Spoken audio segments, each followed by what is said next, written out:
H-1B at a crossroads. Here's the headline version. The administration wants to overhaul the H-1B visa and tighten rules on something called OPT. The goal? To put American-born workers first, especially those freshly graduated from college with computer science or engineering degrees who keep hearing about a tech talent shortage, but all the while they're still unemployed and buried in student debt. Skillstorm CEO Justin Vianello breaks it down. There are roughly 730,000 H-1B visa holders in the US and around 550,000 dependents. More than 70% work in IT. The problem, he says, is that many are paid less than US workers doing the same job, so companies have a financial incentive to hire them. Then comes that acronym, OPT. It stands for Optional Practical Training. It's an extension of the student visa that lets foreign graduates of US universities work here for up to 3 years after finishing school, especially in STEM fields.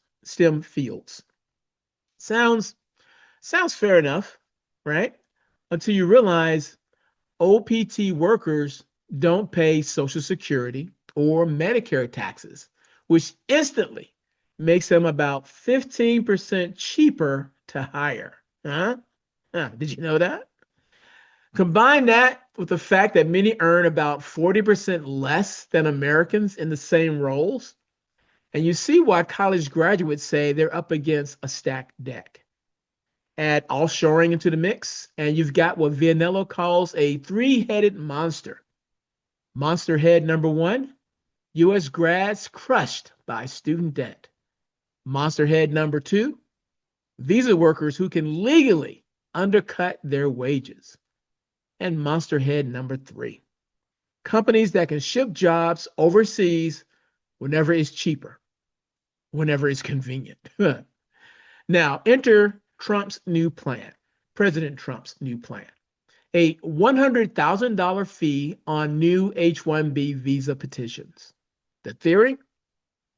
If employers have to pay that much just to bring in a foreign worker, they'll think twice and maybe invest in Americans instead.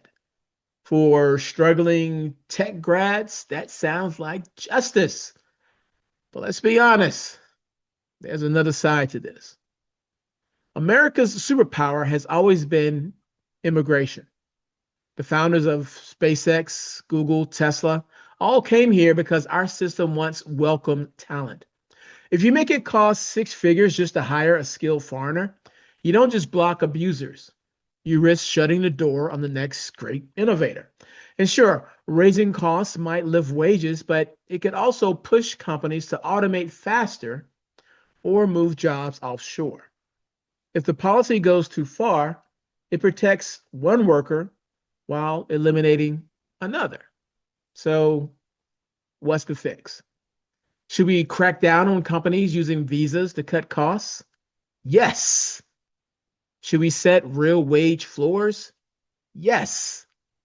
Should we make it easier for visa holders to switch employers so they aren't trapped in bad jobs?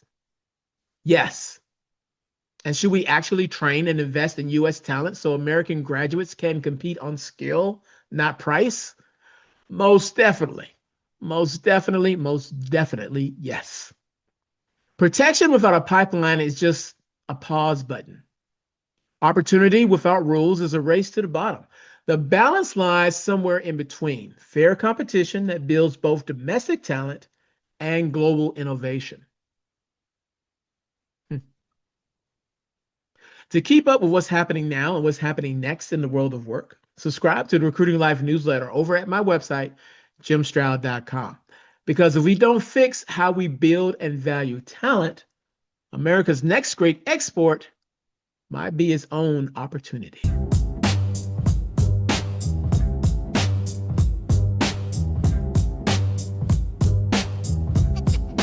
That's right.